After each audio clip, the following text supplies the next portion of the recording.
वैसे guys I hope you are doing well. I am Veer, welcome to Stellar Army. तो कैसे हो मेरे दोस्तों? मैं आशा करता हूँ शानदार तरीके से आप लोग अपनी लाइफ को एंजॉय कर रहे हो, अपनी सेहत, फैमिली और पढ़ाई का ध्यान काफी अच्छे से रख रहे हो।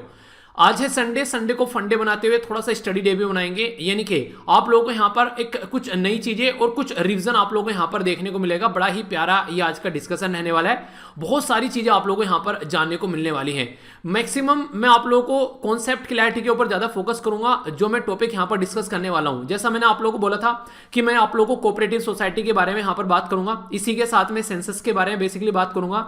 इंडिया और इटली और जापान के साथ में कुछ एक रिलेशनशिप के बारे में भी एक आर्टिकल आप लोगों को यहाँ पर देखने को मिलेगा, और इसी के साथ में एक और इंपॉर्टेंट आर्टिकल आप लोगों के सामने यहाँ पर निकल कर आएगा जो काफी इंपॉर्टेंट है, जो एग्रो इंडस्ट्री होती है उसके बारे में। खासकर ये इतना हॉट टॉपिक है आज के डेट में। जैसे किसानों की इनकम को डबल करने की बात करें ना 2022 तक का, वो सारी बातों को ध्यान में रखते हुए इस तरीके कई सारे अभी हमारी कंट्री में स्टेप उठाए गए हैं जिससे कि हम लोग एग्रीकल्चर को एक प्रॉपर एक इंडस्ट्री के तौर पर डेवलप करने वाले हैं। वो आर्टिकल मैं आप लोगों को वैसे पहले बता चुका हूं, पर आप लोगों का रिविजन यहां पर हो जाएगा जो मुझे लगा काफी इंपॉर्टेंट है, तो वो इसलिए यहां पर उसको हम लोग रिपीट करेंगे। ठीक है, तो यानी कि काफी कुछ आप लोगों को यहां पर रिविजन के तौर पर आज का लेक्चर देखने को मिलेगा। बेसिक पर्पज मेरा यहां पर यही है कि आप लोग जो है जो इंपॉर्टेंट चीजें हैं वो लंबे समय तक आप लोग याद रख पाएं।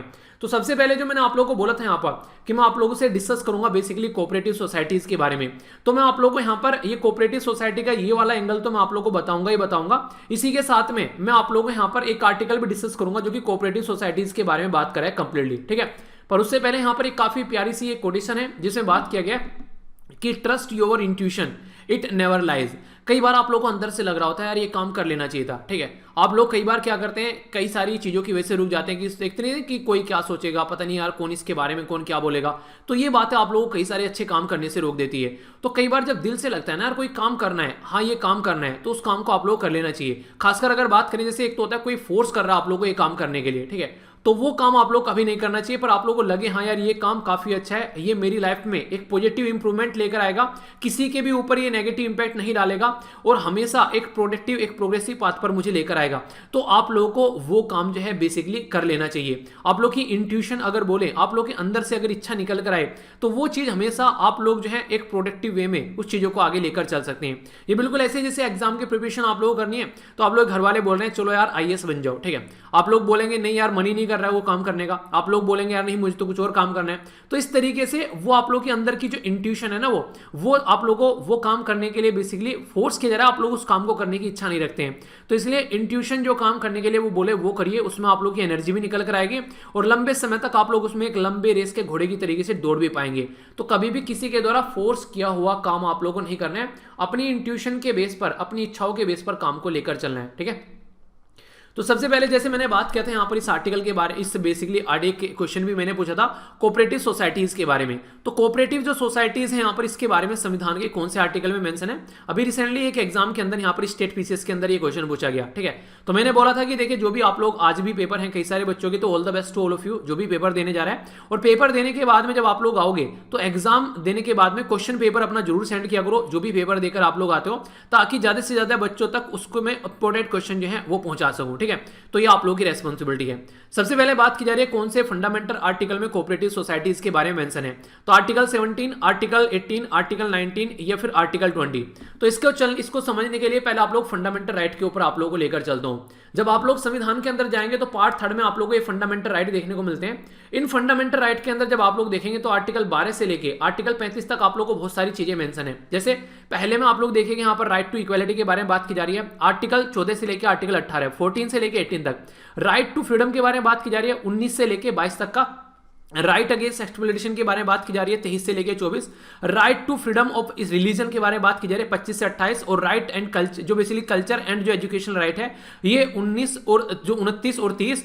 और राइट टू प्रॉपर्टी जो कि 31 के अंदर आता था इसको हटा दिया गया यहाँ पर। अभी आप लोगों ने देखा क्वेश्चन भी पूछा गया यूपीएससी के द्वारा, तो 44th कॉन्स्टिट्यूशन अमेंडमेंट के द्वारा इसको यहाँ पर हटाया गया। ठीक है, और यहाँ पर आता है जिसको बोलते हैं आर्टिकल 32। ठीक है, तो ये है basically right to constitutional remedies, तो आर्टिकल 32 के अंदर में आता है। तो मैंने अभी बताया ये इंपोर्टेंट बन जाएगा। 44th कॉन्स्टिट्यूशन अमेंडमेंट किया गया था 1978 में, तो राइट टू प्रॉपर्टी को यहां से हटाकर एक लीगल राइट बना दिया। और ऐसा नहीं है कि हमारे ही देश के नागरिकों के लिए, ये सबके लिए आज के डेट में अवेलेबल होता है। और यहां पर आर्टिकल 300A के अंदर आप लोगों को आज के डेट में ये देखने को मिलेगा, पहले 31 के अंदर आता था, ठीक है। तो पहले हमारे 7 फंडामेंटल राइट की कैटेगरी थी, अब टोटल 6 हमारे पास में फंडामेंटल राइट की कैटेगरी रह गई है। तो इसमें अगर आप लोगों से पूछे कि कोऑपरेटिव सोसाइटीज को कहां पर मेंशन है और क्या क्या बातें हैं, तो इसको समझने के लिए फंडामेंटल राइट के साथ साथ में आप लोगों से ये पूछा सकता है कि डीपीएसपी में कोऑपरेटिव सोसाइटीज को कहां पे मेंशन है। तो ये इस तरीके से क्वेश्चन पूछ लिया है, फिर ये संविधान के बारे में कुछ बन जाए तो कोई कंफ्यूजन नहीं होना है। डिटेल में थोड़ा समझ लेते हैं। 97th कॉन्स्टिट्यूशन में अमेंडमेंट किया गया 2011 में हमारे संविधान के अंदर में, और बोला गया कोऑपरेटिव सोसाइटी नाम की कोई चीज यहां पर होनी चाहिए। तो सबसे पहले अगर बात करें फंडामेंटल राइट में, आर्टिकल 19 के अंदर देखने को मिलेगी। आर्टिकल 19 के अंदर जब आप लोग जाएंगे यहां पर, तो आर्टिकल 19 का फर्स्ट का ए ये स्पीच एंड एक्सप्रेशन के बारे में बात करता है, फर्स्ट का बी ये असेंबली पीसफुल विदाउट आर्म्स के बारे में बात करता है, और जब यहां पर फर्स्ट के सी में जाएंगे तो ये बात करता है एसोसिएशन, यूनियन और कोऑपरेटिव्स। तो यहां से ये कोऑपरेटिव्स यहां पर निकाल के आई, यानी कि फंडामेंटल राइट में जब आप लोग जाएंगे तो आर्टिकल 19 में यहां पर कोऑपरेटिव्स मेंशन की गई हैं, जो कि आप लोगों ने यहां पर देखी। तो राइट टू फॉर्म कोऑपरेटिव्स यहां से निकलकर आप लोगों को आता है। तो ये हो गया बेसिकली फंडामेंटल राइट के अंदर में कोऑपरेटिव्स। अब फंडामेंटल राइट के अंदर ही नहीं है ओनली, ये तो बेसिकली आप लोग बना सकते हैं कोऑपरेटिव, कोई आप लोग रोके ना। दूसरा यहां पर बात करते हैं directive principle of state policy के बारे में। तो यहां पर जब आप लोग जाएंगे तो आप लोगों को पता है डीपीएसपी कहां पर रखी गई है, ये पार्ट 4 में रखी गई है। जैसे फंडामेंटल राइट पार्ट 3 में, तो ये पार्ट 4 में, तो वहां पर आर्टिकल 12 से लेकर आर्टिकल कितने हैं 35 तक है। अब ये पार्ट 3 था, अब इससे आगे क्या चल गया, पार्ट 4 चल गया। तो पार्ट 4 रहेगा आर्टिकल 36 से लेकर आर्टिकल 51 तक का, ठीक है। तो आर्टिकल 36 से लेकर आर्टिकल 51 के अंदर जब आप लोग जाएंगे, आर्टिकल 43 आएगा, तो 43B के अंदर में यहां पर बात की जा रही है the state shall endeavour to promote voluntary formation. अगर कोई वॉलेंट्री नहीं, स्वेच्छा से फॉर्म करता है, democratic control autonomous functioning and professional management of cooperative societies. तो ये यहां पर इसके बारे में मेंशन है। तो यानी कि कोऑपरेटिव सोसाइटीज के बारे में डीपीएसपी के अंदर भी आप लोगों का मेंशन है, directive principle of state policy, ठीक है। तो directive principle of state policy, तो इसके अंदर भी आप लोगों को इसके बारे में देखने को मिलेगा, ठीक है। तो डीपीएसपी के अंदर में फिर आगे बात करते हैं, तो पार्ट 9 के अंदर जब आप लोग जाएंगे, पार्ट 9 के अंदर बेसिकली बात की जा रही है बी में कि कोऑपरेटिव सोसाइटी जो होती है उसके बारे में आर्टिकल कहां से कहां तक है। तो यहां पर आर्टिकल 243 ZH से लेके आर्टिकल 243 ZT तक आप लोगों को देखने को मिलेगा।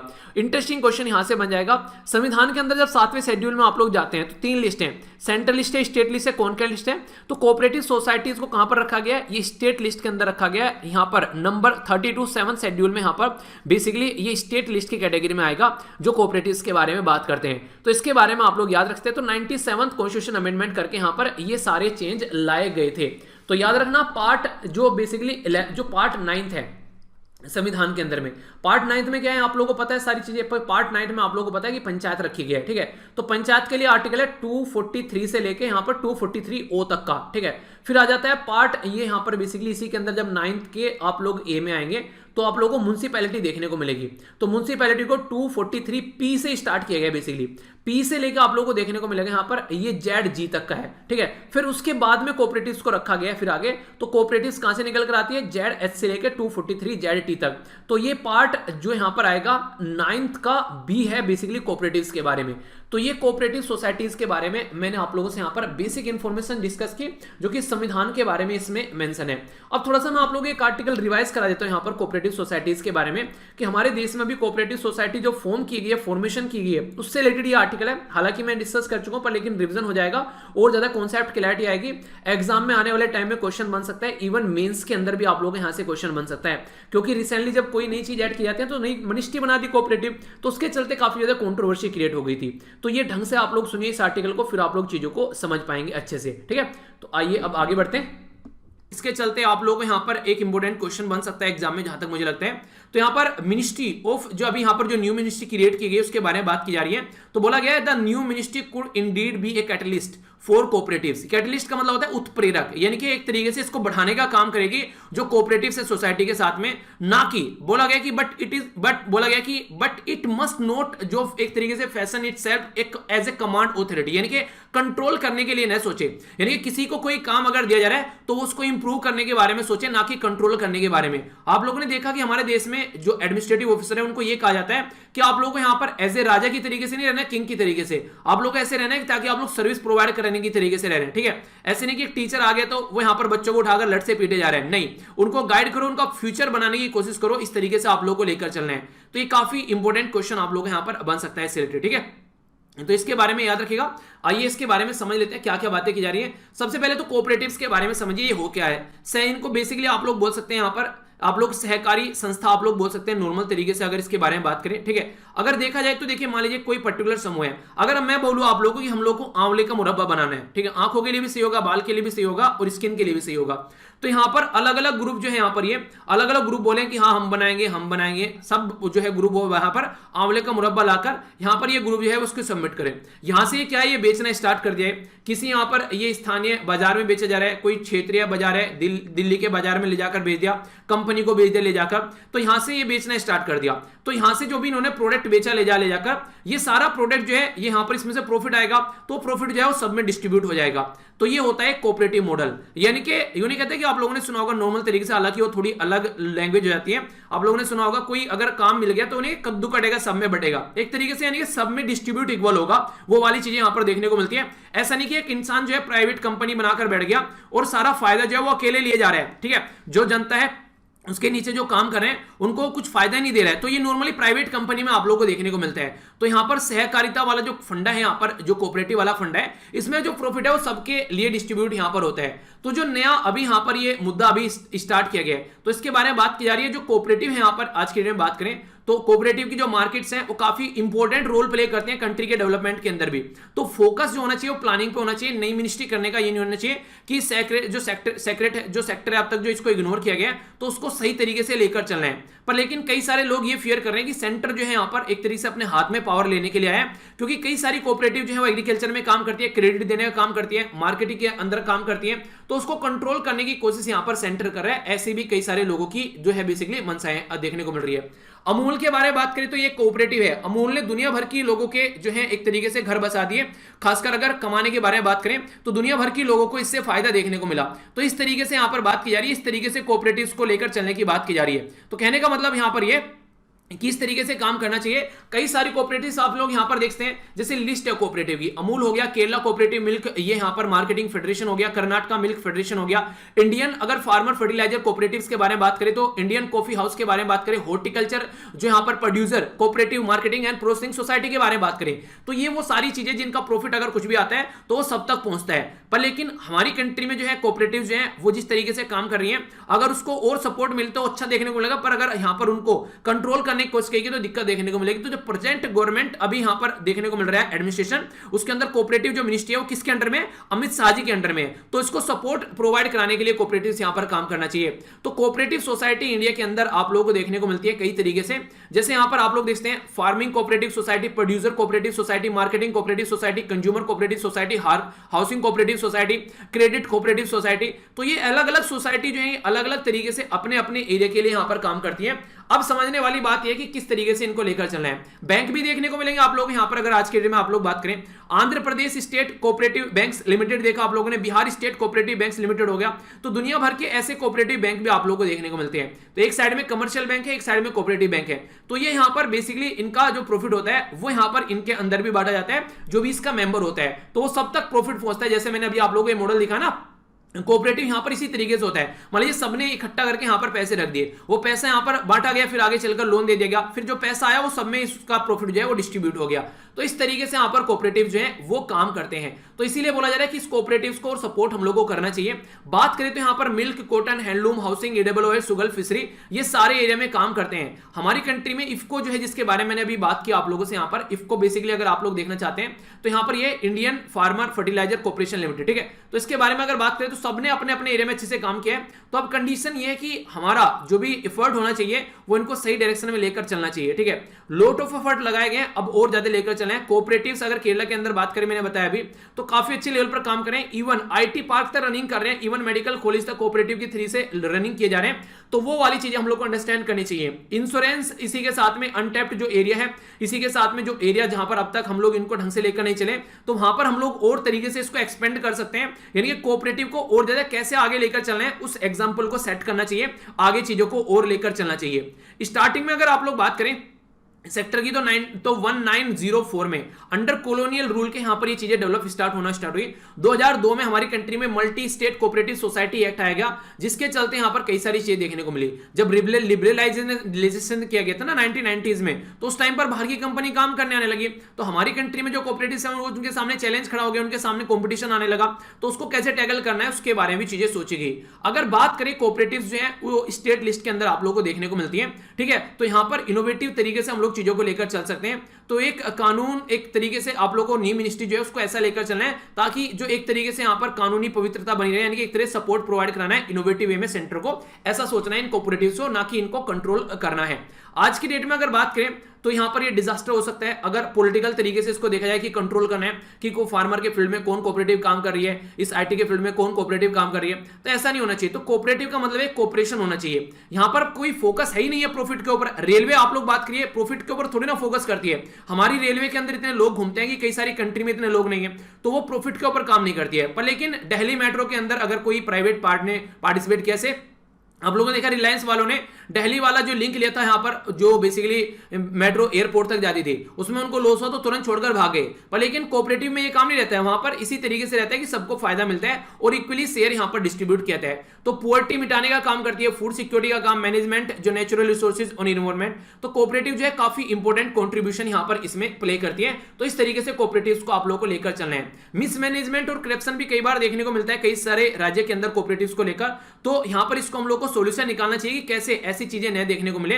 तो एक तरीके से आप लोगों को ऐसे लेकर चलना है। तो लोकल एरिया पर या फिर पार्लियामेंटरी लेवल पर अगर कुछ भी आप लोग काम कर रहे हैं तो यहां पर एक तरीके से इस तरीके से लेकर चलना है ताकि सिचुएशन जो है वो सुधारी जा सके, ठीक है। यानी कहने का मतलब ये कि आप लोगों को जो यहां पर ये मार्केटिंग है एक तरीके से कोऑपरेटिव जो है उनको इफेक्टिव तरीके से लेकर चलना है, ठीक है, ना कि पॉलिटिक्स के पॉइंट ऑफ से लेकर नहीं चलना है। आरबीआई के बारे में बात करें तो कोऑपरेटिव बैंक जो आप लोगों को देखने को मिलेंगे स्टेट गवर्नमेंट के अंदर, तो फिर भी ऑटोनॉमी है, पर लेकिन ऐसा नहीं कि मिसयूज की जा रही है चीजें। तो यहां पर ये भी नहीं कोऑपरेटिव गलत तरीके से करप्शन कर रही है, ऐसा भी नहीं कि यहां पर कोई आकर उनको कंट्रोल करे। तो एक बैलेंस बनाकर आप लोगों को चलना है। तो एक व्यापक आप लोग यहां पर सॉल्यूशन लेकर आना पड़ेगा, यानी कि कंट्रोल करने के हिसाब से चल रहे हैं। ट्रांसपेरेंसी और एफिशिएंसी यहां पर होनी चाहिए, तभी काम चलेगा, तभी हम लोग कोऑपरेटिव्स को आगे बढ़ा पाएंगे।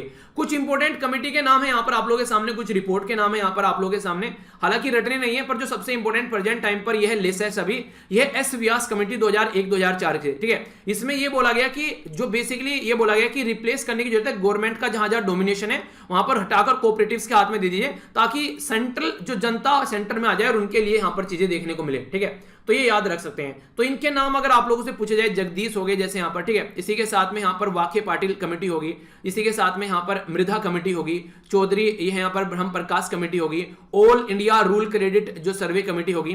तो ये अलग अलग टाइम पर यहां पर आप लोगों को देखने को मिली है कोऑपरेटिव को सपोर्ट करने के लिए, ठीक है। तो इसके बारे में आप लोग ये बेसिक इंफॉर्मेशन आप लोग रख सकते हैं।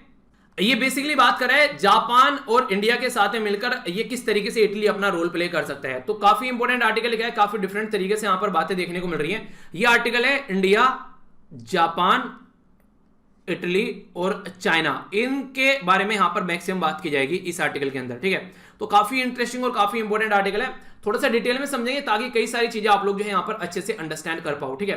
तो सबसे पहली जो सबसे इंपॉर्टेंट बात आप लोग यहां पर देखने को मिल रही है इसके बारे में, तो ये बोला गया कि अभी रिसेंटली जो इंडो पैसिफिक रीजन है यहां पर ये पर्टिकुलर जो एरिया आप लोग को देखने को मिल रहा है, इसमें इटली का इंटरेस्ट देखने को मिला है। यानी कि नॉर्मल तरीके से यहां पर एक पर्टिकुलर कंट्री अगर खुद इंटरेस्ट ले रही है तो उसी के चलते यहां पर इसको अप्रिशिएट किया जा रहा है। इंडिया जो है उसके बारे में बात करें तो इंडिया के बारे में अगर बात करें, अब तक अगर देखिए इंडो पैसिफिक रीजन जो है उसमें इंडिया बिल्कुल बीच में है, यानी कि हमारी कंट्री जो है उसी के नाम पर इंडिया, इंडो ओशन के नाम पर इसका नाम रख दिया गया है। चाइना इससे गुस्सा होता है कि इंडो क्यों रख रहे हो, यहां पर उसको एशिया पैसिफिक बोलो, पर लेकिन यहां पर ये चीजें जो है जो शिंजो एबे जापान के प्राइम मिनिस्टर और डोनाल्ड ट्रंप के द्वारा काफी अच्छे से इनको सपोर्ट किया गया।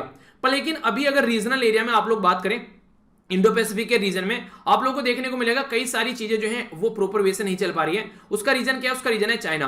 वेस्टर्न कंट्री जो है उसके साथ में इंडिया अपना जो रोल प्ले कर रहा है, उसकी इंगेजमेंट को देखकर इंडिया एक सेंट्रल लेवल पर आ गया है एशिया पैसिफिक के अंदर में, कि वेस्टर्न कंट्री सपोर्ट कर रही है। जैसे अभी हमारा क्वाड आप लोगों को देखने को मिल रहा है, क्वाड में इंडिया, जापान, ऑस्ट्रेलिया और यूएसए काम कर रहे हैं मिलकर। तो उसमें भी इंडो पैसिफिक रीजन को उनके द्वारा बीच में रखा गया है, ठीक है। पर लेकिन अभी फिलहाल जो है चीजें अगर देखें, जो यहाँ पर कंट्री हैं आज के डेट में नाजुक सिचुएशन देखने को मिलेगी। रीजनल आउटरीच जो कंट्री है उनकी, यानी इटली की आज की डेट में खुद के एरिया में कोई ज्यादा पहुंच नहीं है, पर फिर भी वो इंटरेस्ट दिखा रही है इंडो पैसिफिक रीजन में, तो ये बोला गया है। तो एक तरीके से इंडो पैसिफिक रीजन की इंपोर्टेंस बढ़ती हुई जा रही है, सीरियस है कई सारी कंट्री, और इंडिया भी उसी तरीके से यहाँ पर इंडिया तक पहुंचने की कोशिश की जा रही है, क्योंकि जो इंडिया तक पहुंच गया तो इंडो पैसिफिक रीजन के अंदर एंट्री कर जाएगा, क्योंकि इंडिया सेंटर में है, ठीक है। अगर ग्रोथ के बारे में बात करें इंडो पैसिफिक रीजन के अंदर, तो काफी इंपॉर्टेंट है यहाँ पर कॉम्प्लेक्स रीजनल जो जियोग्राफिकल प्रॉब्लम आप लोग, जियोपॉलिटिकल प्रॉब्लम आप लोग को देखने को मिलेगी। यहां पर आप लोग अगर बात करें एड्रेस करने तो रिजिडिटी, जैसे चाइना की रिजिडिटी है, और इसी के साथ में कई सारी जो ट्रेडिशनल जो अलाइव फ्रेमवर्क है उसमें किस तरीके की चीजें, तो जो कॉम्प्लेक्स है उसको कैसे आप लोगों को लेकर चलना है, ठीक है। तो इसको और ज्यादा कॉम्प्लेक्स नहीं बनाया जा सकता, तो सिंपल तरीके से चीजों को टैकल करने की कोशिश करनी चाहिए। तो बोला यह जा रहा है कि चाइना का जो असर्टिव नेचर है कि साउथ चाइना सी में तो मैं ही रहूंगा, इंडियन ओशन में तो मैं यहां जाकर घुस जाऊंगा, वो सारी चीजें नहीं होनी चाहिए, इनको प्रॉपर वे से काम करना चाहिए। तो यहां पर पुश बैक करना चाहिए अगेंस्ट चाइना, ठीक है। तो करने के लिए काम भी कर रहा है India already. Foreign policy India की अभी दिखनी स्टार्ट हो गई है, क्योंकि अब चीजें जो है वो क्लियर हो रही है, क्योंकि उनको लग रहा है कि चाइना को टैकल करना ही करना पड़ेगा, इसलिए क्वाड सामने आया। सिमिलर अप्रोच को फॉलो करते हुए यहां पर अभी हम लोग कई सारी चीजें कर रहे हैं, सिमिलर चैलेंज फेस किए जा रहे हैं, जिनके द्वारा वो कंट्री साथ में आ रही हैं, उसी के साथ में पार्टनरशिप बन रही है, जैसे जापान, साउथ कोरिया, ऑस्ट्रेलिया, ये सारी कंट्री, कहीं ना कहीं वियतनाम, ये चाइना से इरिटेट हो चुकी हैं, तो इसलिए यहां पर ये मुद्दा आप लोगों को देखने को मिलेगा। इसी के साथ में अगर बात करें पार्टिसिपेशन के बारे में, तो मैरीटाइम सिक्योरिटी के बारे में बात करें तो कोऑर्डिनेटेड रिस्पांस के बारे में बात की जा रही है, मिलकर काम करते हैं। इसी के साथ में डेवलपिंग स्ट्रॉन्ग रेसिप्रोकल ट्रेड हम लोग एक दूसरे के साथ में कर सकते हैं, और इसी के साथ में पॉलिटिकल ऑटोनॉमी भी यहां पर देखने को मिलेगी। तो ये चीजें होंगी, अगर हम लोग टैकल कर पाए तो काम कर पाएंगे। इटली के द्वारा अभी क्या किया कि इंडो पैसिफिक रीजन में अपना इंटरेस्ट दिखाया कि हाँ हम लोग ट्राइलेटरल मुद्दे पर काम करेंगे, इनके तीन कंट्री इंडिया, जापान और इटली। तो प्राइम मिनिस्टर जो है उनके, जो जिनका नाम है यहाँ पर मैरी दरगाई, उनके द्वारा अभी क्या किया गया, यहाँ पर बेसिकली बोला गया चाइना जो है बदतमीजी काट रहा है, ठीक है। तो इनके द्वारा अभी चाइना के बारे में कुछ कमेंट किया गया, जिसके चलते यहां पर अभी इनका जो एक मुद्दा है वो सामने निकल कर आ गया। इनके द्वारा बोला गया चाइना अनफेयर प्रैक्टिस फॉलो कर रहा है, और यूरोपियन नेशन को बोला चाइना को टैकल करो, इसकी हरकतें जो है ह्यूमन राइट को लेकर वो सारी चीजें, उनसे हम लोग को टैकल करना पड़ेगा। तो इंडिया जो है, इंडिया, इटली, जापान, ये ट्राइलेटरल मुद्दे पर आकर यहां पर बेसिकली टैकल कर सकती हैं। अभी यहां पर इटली की एम्बेसी है जो इंडिया के अंदर, उनके द्वारा क्या किया गया, यहां पर अभी बुलाया गया जापान और इंडिया को, और बोला गया कि अभी यहां पर कैसे मिलकर काम करना है। तो हमारे जो यहां पर राजीव गांगुली दास जो सेक्रेटरी हैं यहां पर, उनके द्वारा बातें बोली गई कि इंडो पैसिफिक रीजन जो है वो फ्री होना चाहिए और ओपन होना चाहिए, उसमें ये नहीं कि चाइना जैसी कोई कंट्री आकर हरकत करे। तो लाइक माइंडेड कंट्री, यानी कि एक जैसा सोचने वाली कंट्री साथ में है, और इसका सोल्यूशन निकालने की कोशिश करें। तो ये बात यहां पर बोली गई है। तो नीड है यहां पर क्लियर स्ट्रेटजी की, यहां पर इसी के साथ में ऑब्जेक्टिव होना चाहिए, इसी के साथ में प्रॉपर एक तरीके से इनिशिएटिव लेकर उसको इंप्लीमेंट करना पड़ेगा। तो इटली को पहले खुद के चलते भी दिखाना पड़ेगा कि हाँ वो रियलिटी में चाह रहा है और किस तरीके से कोऑपरेट कर सकता है, उसके लिए भी उसको अपना एक प्लान लाना पड़ेगा। ये नहीं कि दो चार बातें बोलकर वो यहां पर आकर घुस जाएगा। पर लेकिन इटली काफी इंपॉर्टेंट है इंडिया के पॉइंट ऑफ से, तो इंडिया को यूरोपियन यूनियन में एक अच्छे रिलेशन बनाने का मौका मिल जाएगा, क्योंकि यूरोपियन यूनियन में 27 मेंबर है और इटली उसका पार्ट है। तो यहां पर ट्राइलेटरल जो कोऑपरेशन देखने को मिले इंडिया, इटली और जापान के अंदर, तो उसको आगे लेकर चल सकते हैं, कंसोलिडेट कर सकते हैं। थ्री कंट्री जो है वो अच्छे लेवल पर काम कर सकती है। इंडिया और जापान के अच्छे रिलेशन है, इटली और जापान के अच्छे रिलेशन है, तो इंडिया और इटली के भी अच्छे रिलेशन हो सकते हैं। तो रोम और टोक्यो के ऑलरेडी हिस्टोरिकल अच्छे रिलेशन है, इंडिया और टोक्यो यानी कि इंडिया और जापान के अच्छे रिलेशन है। इंडो पैसिफिक रीजन में अगर बात करें तो अगर तीनों अब मिलकर इकोनॉमी, सिक्योरिटी और पॉलिटिकल डायमेंशन में बात करें तो ये तीनों भी एक दूसरे से सीखकर अपने रिलेशन को अच्छे लेवल पर आगे लेकर चल सकती है। ये यहां पर बोला जा रहा है। इंपॉर्टेंट बात क्या है, कहां से कनेक्ट किए गए, ये क्वेश्चन बन सकता है एग्जाम में। G20 की जो मीटिंग होने वाली है ये यहां पर अभी रोम अक्टूबर में इटली के अंदर होगी। 2023 में हमारे पास में इसकी जो लीडरशिप आएगी G20 की, तो इसलिए हम लोग मिलकर काम कर सकते हैं। हमारे पास में अपॉर्चुनिटी है एक दूसरे के साथ मिलकर काम करने की। अगर बात करें यहां पर ट्राइलेटरल कोऑपरेशन के बारे में भी, तो काफी बड़े मुद्दे देखने को मिल सकते हैं। डिफाइन किया जा सकता है कॉमन इकोनॉमिक जो भी है स्ट्रेटेजिक जो एजेंडा है, इसी के साथ में म्यूचुअल बेनिफिट के लिए हम लोग एक दूसरे के साथ में काम कर सकते हैं, और कई सारी और भी चीजें आप लोगों को देखने को मिल सकती है। चाइना का जो मिसमैनेजमेंट रहा कोविड-19 को लेकर, तो कोशिश ये की जा रही है कि उनको टैकल किया जाए चाइना के मिसमैनेजमेंट को, और अब अपने हिसाब से हम लोग चीजों को लेकर चलें। चाइना के ऊपर जो सारी चीजें पड़ी हुई हैं उसको साइड में उठाकर फेंके। तो इंडिया, जो जापान और जो इंडिया, जापान, इंडो पैसिफिक जिस तरीके से पार्टनरशिप में, तो इटली को भी यहां पर लेकर चला जा सकता है, क्योंकि इटली भी एंटी पायरेसी ऑपरेशन में देखने को मिलती है सोमालिया के अंदर। यानी कि सोमालिया के अंदर अगर आप लोग जाएंगे, ये वाला मैं अपनी 1 मिनट,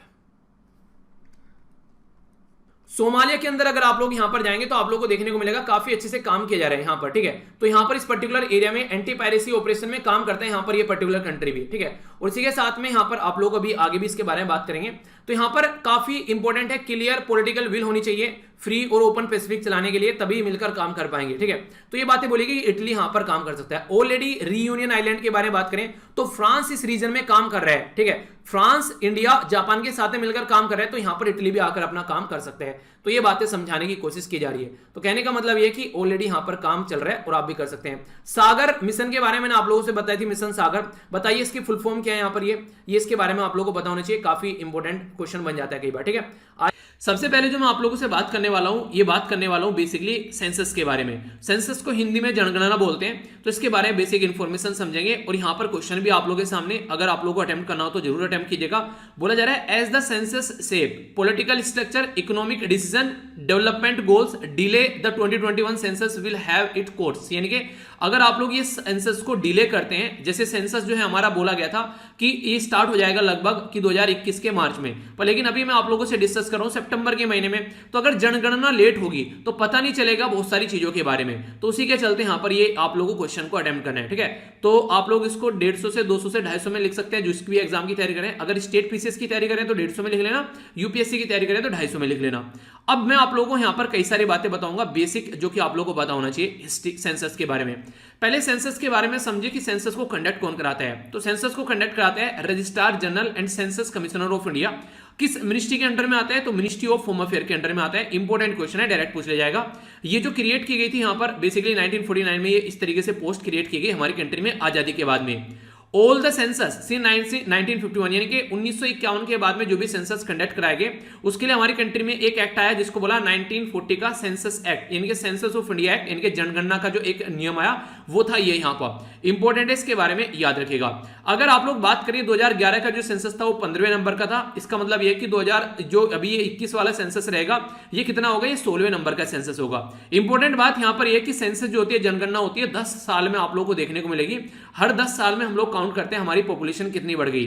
पर लेकिन ये तो मैंने आप लोगों को बोला आजादी के बाद में बात करो, या फिर अगर 1872 से आप लोग इसको चेक करोगे तो ये सेंसस आप लोग को देखने को मिलेगा। और अगर बात करोगे यहां पर आजादी के बाद से तो आप लोगों को 7वां सेंसस देखने को मिलेगा। यानी कि 1872 में जब एक मेन प्रॉपर एक सेंसस हमारी कंट्री में आया था, उसके हिसाब से बात करेंगे तो ये 15वां है। पर लेकिन आजादी के बाद अगर देखो तो 7वां सेंसस आप लोग को देखने को मिलेगा। ये क्या बोल दिया मैंने यहां पर, इसको समझने के लिए मैं आप लोगों को दूसरी स्लाइड पे लेके चलता हूं। देखिए सेंसस की ना एक हिस्ट्री है, जनगणना की एक हिस्ट्री है। यानी कि ऐसा नहीं है कि पहली बार सेंसस कंडक्ट कराया जा रहा है। अगर आप लोग एंसेंट और मेडिवल टाइम में जाएंगे तो ऋग वेदा के बारे में भी सेंसस के बारे में बात की गई, वहां पर भी पॉपुलेशन को गिना करते थे वो लोग, ठीक है, कि हाँ भैया इतनी पॉपुलेशन है, क्या क्या हम लोग चीजें ले सकते हैं, यहाँ पर किस तरीके से अनाज वगैरह लोगों को प्रोवाइड कराना है। तो उस टाइम पर भी गिना जाता था। ये ऋग वेदा में बोला गया। 4 वेद है ना, आप लोगों को पता है, ऋग्वेद, यजुर्वेद, सामवेद। एक और बच गया, इसका नाम आप लोग बताइए कौन सा वेद होगा। बस देखता हूं किस किस को वेद सारे याद है। ये छोटी छोटी चीजें यार, ये पता होना चाहिए। और सबसे पुराना वेद कौन सा है, हिस्ट्री की भी ये चीजें हैं थोड़ी सी जो आप लोगों को पता होनी चाहिए। देखिए डायरेक्ट क्वेश्चन बन जाते हैं एग्जाम में। नेक्स्ट यहां पर कई बार ऐसे भी क्वेश्चन पूछ लेते हैं छोटे छोटे, जैसे पूछ लिया आप लोगों से कि अर्थशास्त्र जो है वो किसके द्वारा लिखी गई। कौटिल्य, जिसको आप लोग चाणक्य भी बोला करते थे, ठीक है, तो इनके द्वारा लिखी गई। इनके द्वारा भी पॉपुलेशन को बेसिकली काउंट करने की बात की गई अर्थशास्त्र के अंदर में, ठीक है।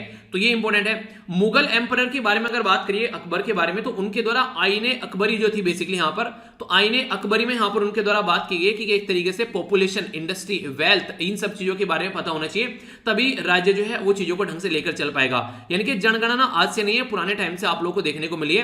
तो ये मैंने बता दिया एंशिएंट टाइम और मेडिवल टाइम में, यानी कि जो एंशिएंट प्राचीन हिस्ट्री जो है आप लोगों की, और मध्य भारत जो है उसमें आप लोगों को चीजें देखने को मिलेगी। जब आप लोग मॉडर्न इंडिया में जाओगे, यानी कि जो आप लोग जो अभी फिलहाल का जो मॉडर्न इंडिया के बारे में बात करेंगे, जहां से पैटर्न चलना स्टार्ट हुआ, उसके बारे में पहली बार जो सेंसस कंडक्ट कराया गया था ये था 1830 में, ठीक है। तो हेनरी वोल्टर के द्वारा कंडक्ट कराया गया था ढाका के अंदर, जो कि आज के डेट में कहां पर जा चुके हैं, बांग्लादेश के अंदर में, ठीक है। तो इसलिए हम लोग इसको काउंट नहीं करते हैं। सेकंड सेंसस जो कंडक्ट कराया गया 1836 से लेकर 37 तक का, ये सेंट जॉर्ज के द्वारा यहां पर कंडक्ट कराया गया अकॉर्डिंग टू गवर्नमेंट वेबसाइट। अगर आप लोग गवर्नमेंट की वेबसाइट पर जाकर देखेंगे तो वहां पर ये मेंशन कर रखा है, ठीक है, ये इंपॉर्टेंट बात है।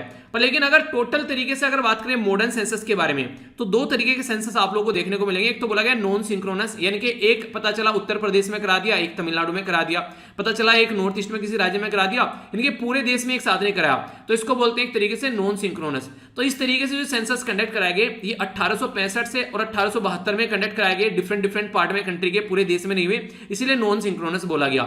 एक ठीक ठाक सा सेंसस कंडक्ट कराया गया जहां से हम लोग काउंट करते हैं नॉर्मली, और आप लोगों ने इसके बारे में सुना भी होगा। ये था 1872 में, ठीक है। 1872 में कौन थे यहाँ पर वॉइसराय, ये थे लॉर्ड मायो, ठीक है। तो वॉइसराय लॉर्ड मायो थे। तो पहला जो यहाँ पर सेंसस कंडक्ट कराया गया वो यहाँ से आप लोगों का देखने को मिला, पर लेकिन ये नॉन सिंक्रोनस था, ये याद रखिएगा। 1872 की बात कर रहा हूं, यानी कि 1872 में जब यहाँ पर देखने को मिला लॉर्ड मायो के द्वारा, तो ये आप लोगों को देखने को मिला। लॉर्ड मायो के बारे में कुछ और छोटी सी बातें बता दो, चलो थोड़ा सा एक गवर्नर जनरल भी आप लोगों को कवर हो जाएगा। लॉर्ड मायो के द्वारा स्टैब्लिश किया गया था डिपार्टमेंट ऑफ एग्रीकल्चर और कॉमर्स, ये याद रखिएगा, लॉर्ड मायो के द्वारा। इसी के साथ में इनके द्वारा डिसेंट्रलाइज किया गया था फाइनेंस, जो डिपार्टमेंट होता है हमारी कंट्री का, वो डिसेंट्रलाइज कर दिया गया। और इसी के साथ में जो यहां पर फर्स्ट टाइम इंडिया के अंदर जो एक नॉर्मल सेंसस कंडक्ट कराया गया, ठीक है। तो यहां पर 1971-72 इसको याद रखिएगा, ये यहां पर कंडक्ट कराया गया, ठीक है। और इसी के साथ में ये जो था पर्टिकुलर, अगर इसके बारे में बात करें, एक इंपॉर्टेंट क्वेश्चन और याद रखिएगा, यहाँ पर स्टैब्लिश किया गया था मायो कॉलेज इन अजमेर के अंदर में, ठीक है। तो यहाँ पर इन्हीं के द्वारा यहाँ पर बेसिकली वो देखने को मिला था, ठीक है। तो ये बेसिक इंफॉर्मेशन हो गई लॉर्ड मायो के बारे में। तो लॉर्ड मायो जो थे 1869 से लेकर 1872, यानी कि 1869 से लेकर 1872 तक, तो इनका टाइम ड्यूरेशन देखने को मिला, ठीक है। तो बेसिक चीजें हो गई इनके बारे में, हिस्ट्री के बारे में। आगे चलते हैं। अब पूरा अगर सेंसस के बारे में बात करें तो फर्स्ट जो सिंक्रोनस सेंसस यहाँ पर निकल कर आया, ये बेसिकली 1881 में आप लोगों को देखने को मिलेगा। 1881 में याद रखने का, ये इंपॉर्टेंट है, यहां से हमारे सेंसस जो है वो प्रॉपर वे में आप लोगों को देखने को मिले। और यहां पर जो सेंसस थे, सेंसस कमिश्नर जो थे यहाँ पर, ये थे WC पोलवेडन, ठीक है। तो यहां पर सेंसस कमिश्नर थे जब यहां पर सिंक्रोनस पहला प्रॉपर सेंसस कंडक्ट कराया गया। तो ये काफी इंपॉर्टेंट यहां पर हो जाता है। ये वाला क्वेश्चन आप लोगों से पूछा जा सकता है इसके बारे में, तो इसके बारे में आप लोग जरूर याद रखेगा। और ये पूछ ले अगर आप लोगों से यहाँ पर कौन थे भाई साहब, ये तो बता दो, गवर्नर जनरल सॉरी वायसराय। तो यहाँ पर लॉर्ड रिपन थे। तो लॉर्ड रिपन के द्वारा यहाँ पर ये रिपन काटा गया, ये याद रखिएगा, रिबन काटा गया, ठीक है। तो ये चीज आप लोग को देखने को मिलेगी। इसी के साथ में देखिए रिपन ने काफी सारे अच्छे अच्छे काम किए हैं, अगर आप लोग जानते हो तो। अगर बात करें तो हमारी कंट्री में लोकल सेल्फ गवर्नमेंट के बारे में बात करें पुराने टाइम पर, तो यहाँ पर लॉर्ड रिपन के द्वारा काफी कुछ यहाँ पर प्रोविजन लाए गए, ठीक है। तो यहाँ पर इसीलिए यहाँ पर जो पंडित मदन मोहन मालवीय थे, तो Ripon was the greatest, the most beloved viceroy, जिसको इंडिया में जानते हैं। ये बात इनके लिए बोली गई थी, लॉर्ड रिपन के लिए, मदन मोहन मालवीय जी के द्वारा, क्योंकि एक काफी जनता के वेलफेयर के लिए इनके द्वारा काम किए गए। क्योंकि जो इनसे पहले लिप्टन था वो सारी हरकतें करके गया था, कई सारी उल्टी सीधी, ठीक है। और इसके चलते यहाँ पर लॉर्ड रिपन के द्वारा काफी अच्छे अच्छे काम किए गए। तो यहाँ पर 1880 से लेके यहाँ पर ये 1884 तक, यानी कि 1884 तक रहे लॉर्ड जो रिपन थे। लॉर्ड रिपन के द्वारा ही पहला सेंसस लाया। इसी के साथ में इंपोर्टेंट जो है यहाँ पर याद रखिएगा, एक हंटर कमीशन तो आप लोगों को देखने को मिलता है, जो कि हमारी कंट्री में जलियांवाला बाग हुआ उस टाइम पर हंटर कमीशन आया उसको चेक करने के लिए। एक हंटर कमीशन आप लोगों को देखने को मिलेगा यहाँ पर, जो कि एजुकेशन के लिए लाया गया था लॉर्ड रिपन के टाइम पर। तो दोनों हंटर कमीशन अलग अलग है, तो कंफ्यूज मत होना। एक हंटर कमीशन है यहाँ पर, ये 1882 का, ठीक है। तो इसके बारे में याद रखिएगा। और दूसरा हंटर कमीशन जो है वो आगे चलकर आता है फिर 1920 में। तो दोनों में कंफ्यूजन आप लोगों को नहीं होना चाहिए, तो इंपॉर्टेंट है, क्वेश्चन बन सकता है, ठीक है। ये बेसिकली हिस्ट्री की बात होगी आप लोगों के सामने। तो लॉर्ड रिपन के बारे में मैंने आप लोगों को बता दिया और लॉर्ड मायो के बारे में बताया। एक और बात, हाँ, जो यहां पर रिपील कर दिया गया था वर्नाकुलर प्रेस एक्ट, जो 1882 का था। 1882 में जो प्रेस एक्ट लेकर आया था एक वर्नाकुलर, उसमें क्या था कि एक तरीके से जैसे मान लीजिए कि एक होता क्या था, जैसे मान लीजिए हमारी कंट्री के जो लोग हैं वो क्या करते थे, अलग अलग लैंग्वेज में लिख दिया, किसी ने बंगाली में न्यूज़पेपर लिख दिया, ठीक है, किसी ने हिंदी में लिख दिया, किसी ने गुजराती में लिख दिया। तो सब लोग अलग अलग न्यूज़पेपर छापते थे। तो अंग्रेजों ने ये बोला कि यार तुम ना इसमें कई सारी उल्टी सीधी हरकतें छाप देते हो, और जब तक हमको पता चलता है हम पढ़ते हैं इनको, तब तक वो वायरल हो जाती है, कहीं ना कहीं दंगे हो जाते हैं। तो एक ऐसा एक्ट लेकर यहां पर आए ताकि चीजों को कंट्रोल किया जा सके, ठीक है। तो इसके चलते बोला गया कि इंग्लिश वगैरह में चीजों को लेकर चलो। तो यहां पर एक तरीके से कई सारे ऐसे प्रतिबंध लगाए गए, ठीक है। तो फिर यहां पर इनके द्वारा उसको हटा दिया गया, जिसके चलते यहां पर इनको एक बिलव्ड वायसराय बोला गया मदन मोहन मालवीय जी के द्वारा। तो ये मेरा हिस्ट्री का मैंने पोर्शन आप लोगों को यहां पर बता दिया, इसके बारे में आइडिया रखेगा। तो इस तरीके से यहां से चीजें सेंसस स्टार्ट हुए। पर लेकिन ब्रिटिश इंडिया में जब सेंसस हुआ तो यहां पर कश्मीर जो था वो एक अलग पार्ट था, इसके अंदर सेंसस नहीं देखने को मिला।